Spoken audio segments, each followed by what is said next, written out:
하노이 닥터입니다.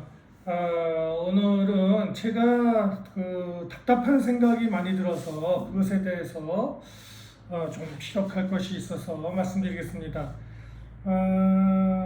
요새 뉴스들을 이렇게 보면은 수출 문제를 자꾸 얘기해요. 14개월째 수출이 떨어지고 있다. 대중국 수출이 떨어진다. 그 1등 시장에서 2등 시장인 아세안이라는 것은 동남아를 얘기합니다. 대체적으로 성격은 좀 다릅니다만 그게 그거예요. 그 동남아로의 수출이 동반 하락하고 있다. 근데 동남아가 한국으로서는 제2의 수출 시장이다 이렇게 우려를 합니다. 도대체 왜 그러냐 하고 계속 도대체 왜 떨어지느냐 하고서 자꾸 이리저리 말씀들을 많이 하셔서 제가 답답해서 오늘 잠깐 언급하고자 합니다. 지도를 보세요, 지도를. 네, 복잡하게 볼 게 아니라. 아세안은요, 동남아는요, 사실은 이게 중국의 하나 땅이라고 봐도 될 정도로 그 중국의 대륙에서 이렇게 밑으로 내려와 있는 그런 그대로 이어집니다. 그대로. 제가 지금 살고 있는 베트남만 하더라도 북쪽으로 가면은 중국하고 바로 국경이 다 맞닿아 있어요. 네. 그러니까는 원래 전통적으로 동남아는 아세안 지역은 그냥 중국의 영향력 하에 있는 겁니다. 네, 그것은 바뀔 수가 없어요. 네, 지리적으로 그렇게 되는 것이죠. 그러니까 중국의 영향력이 강한데 중국이 그러니까 수출이 떨어지는 이유가 있잖아요. 우리가 그것과 동일한 선에서 중국의 영향력이 강하니까 아세안에서의 수출도 강제적으로 떨어지게 되는 겁니다. 우리의 그것은 제품력이 우수하지 않다던가 가격 문제가 있다던가 그런 문제가 아니라 생각해 보시면 알잖아요. 왜 중국으로의 수출이 떨어집니까? 그거는 그런 문제보다는 국제 정치적인 그런 문제죠, 그죠?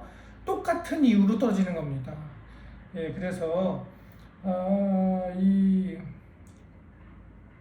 그 점이 중요한데, 그러니까 우리가 전 세계 1등 중국 시장, 전 세계 2등 아세안 시장 두 배를 다 거의 놓치게 되는 그러한 순간이 온 것이죠. 이거를 해결하는 방법은 중국에 대해서는 저는 잘 모르겠어요. 중국 전문가가 아니고 제가 저는 의사일 뿐이죠, 그죠? 동네 의사일 뿐이고, 그리고 제가 무슨 동남아 전문가도 아니죠. 그냥 여기서 오랫동안 산 한국 의사에 불과합니다. 다만 중국에서는 어떤지 모르겠는데 제가 듣기로는 희망이 없다 듣고 있어요. 동남아시아에서는 아세안에서는 아직 희망이 있다 이렇게 제가 단언할 수 있어요. 여기는 희망이 있어요. 왜냐하면은 원래부터 동남아시아의 포지셔닝은 애매모호한 포지셔닝입니다. 중국의 영향이 있긴 하되 중국에 꼭 달라붙지 않는 그런 거예요. 중립적이죠. 그렇기 때문에 우리도 동남아시아에 충분히 다시 수출을 우리가 회복시킬 수 있는 국제 정치적인 여지가 있다 이겁니다. 네, 그것이 중요한데 제가 이제 메모해 놓은 것을 보면서 말씀드리는 거예요. 그런데 우리가 다소간 동남아시아에 있어서의 이런 전략이 좀 없습니다. 그래서 왜 없냐 하면은 제가 보기에는 왜 없을까 보면은 베트남이나 태국이나 저쪽 인근 나라들 동남아시아에서 우리의 경쟁국이라고도 볼 수 있는 일본, 예를 들어서 일본이나 미국 이런 경험 같은 거 보면은 굉장히 전략적으로 장기간에 걸쳐서 투자 및 어떤 정치적인 어떤 포석을 잘 두고 있거든요.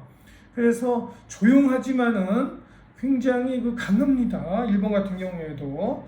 그런데 우리는 그런 전략이 제가 보는 시간이 없는 것 같아요. 없는 것은 아마도 왜 그럴까 생각해 보니까 첫째는 그 아시안, 동남아시아 국가들이 이게 하나의 아세안이 아니라 나라들마다 다 제각각이죠.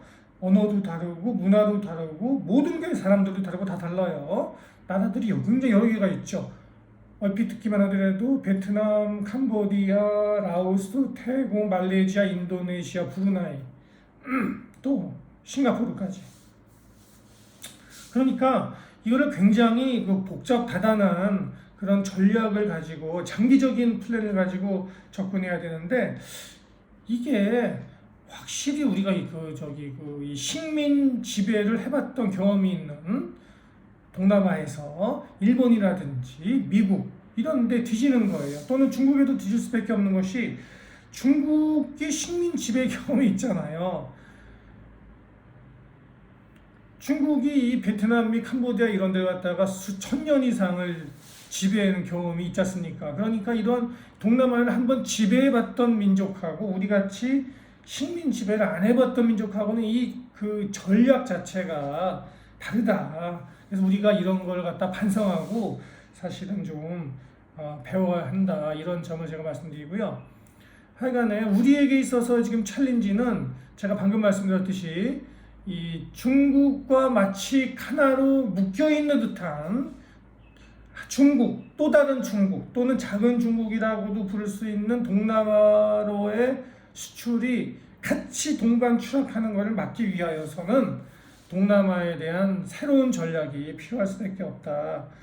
이 말씀을 드리는 것입니다. 그런데 아까도 제가 말씀드렸듯이 자꾸 착각하는 것이 동남아에 오기만 하면은 제가 베트남을 비롯해서 한국인들이 동남아에 오기만 하면은 대기업 회장이든 그룹 회장이든 하다못해 공무원이든 밑에 뭐 일반 기업이든 뭐 자영업자든 간에 여행을 오든 간에 하여튼 간에 동남아에 한국인이 오기만 하면은 사람이 헷가닥하고 변하는 게 있습니다. 이상해요. 그것은 뭐냐면은 여기 와서 동남아에만 오기만 하면 한국인들이 이 굉장히 이 간이 이렇게 배 밖으로 나온다고 그럴까? 그죠? 굉장히 한국에서는 그러니까 안 하던 짓을 동남아에 와서 하려는 거예요. 왜 그럴까? 그런 것은 여기에 무서운 걸 모르기 때문이다. 여기에 중요한 것을 모르기 때문이다. 그래서 헛발을 짚는다. 그것이 순간에 몇 번 뭐 그냥 일탈로 끝나고 나면은 사실 문제가 없는데 이거를 사업이나 전략이나 국가 전략이나 외교 전략이나 긴 안목을 보는 투자나 이런 뭐 어떤 사업 결정할 때도 그런 생각으로 한다. 그렇게 되니까 이걸 헛발을 짚는다. 헛발을. 그런데 단순히 그래서 보니까 뭐 우리 민족은 이상하게 최근 들어서 진짜 좀 아까 진짜 간이 배 밖으로 나왔는지 전 세계 어디를 가던 모든 거를 우리 한민족 한국 기준으로만 생각을 하고 너무 우리가 세계 중심인 양 착각하는 듯 우리의 제품이 최고이니까 우리의 기술력이 최고고 우리가 제일 우수하니까 당연히 동남아에 오면은 모든 여기 나라들이나 기업인들이나 국민들이 쌍수를 들고 환영하고 우리를 이렇게 대접할 거라고 또는 대접받을 거라고 그런 생각을 하는데요. 절대 그렇지 않다. 그것은 헛발질이다. 우리가 여기 들어올 때 조심해야 될 건 여기는 중국의 앞마당이다. 중국의 앞마당이라는 것을 명심하고 여기 나라마다 굉장히 다른 그런 엄한 우리에게는 상당히 엄격하게 느낄 수 있는 법 체계가 있고 문화가 있고 오랜 전통이 우리 못지않은 오랜 전통이 있다. 그리고 제품이 좋거나 기술이 좋다고 동남아에 들어올 수 있는 게 아니라 동남아에 들어오려면은 그거는 여기 정치적인 그런 관계를 잘 이해하고 또 인연을 맺거나 어떤 로컬 이런 여기 지역 세력과의 또 사람들과의 원만하고도 강한 그 유대 관계를 잘 형성하지 않고 현지화를 올바른 현지화를 하지 않으면은 어렵다. 이렇게 제가 그 말씀을 드립니다. 헛발질만 하고 있다.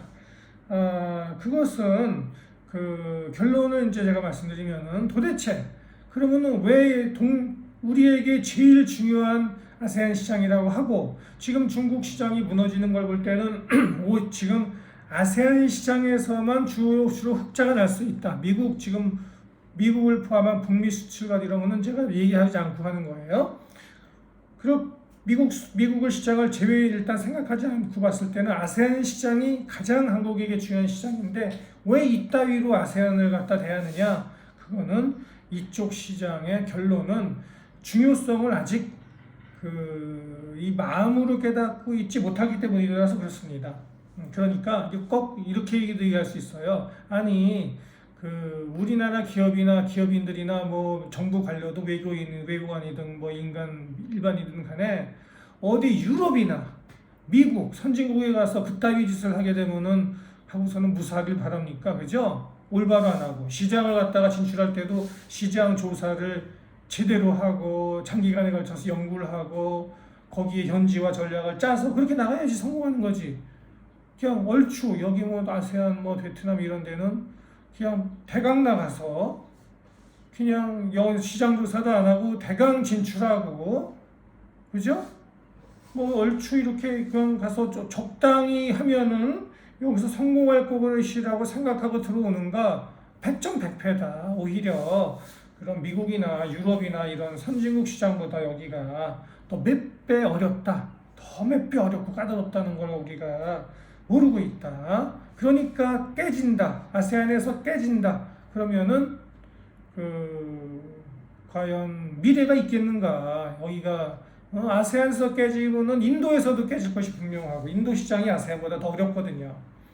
그러니까 이러한 점들을 잘 모르는 것이 또 왜 그런가? 그것은 이유는 모르겠지만 이상하게 우리 한국인들이 그냥 결론 얘기하면 배 밖으로 갈이 나왔다. 네, 그렇게 이제 말씀드릴 수 있고요.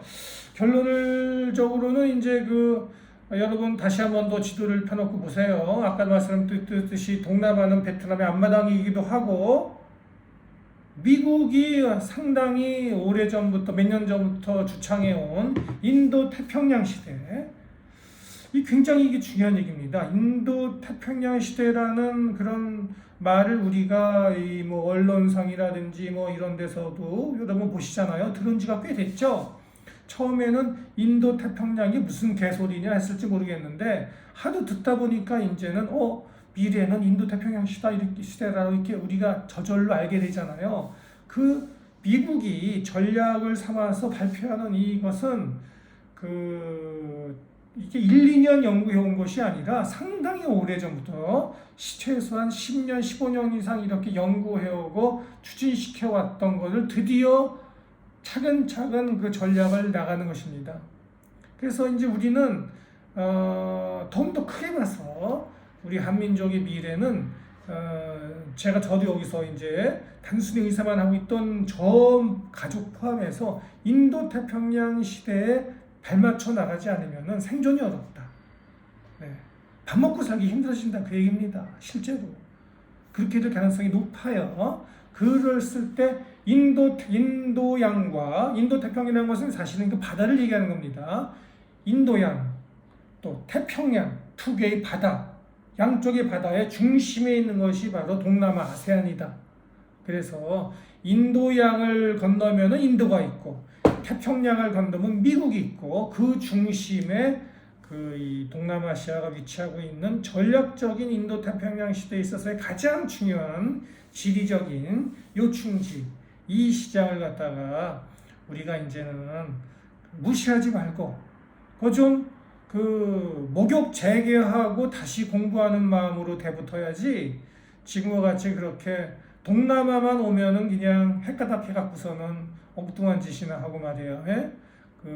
대강대강 일 처리하려는 그러면서 기대를 한다는 것은 진짜 나는 걱정된다. 네. 우려가 된다. 이런 말씀을 드립니다. 네, 하노이닥터입니다.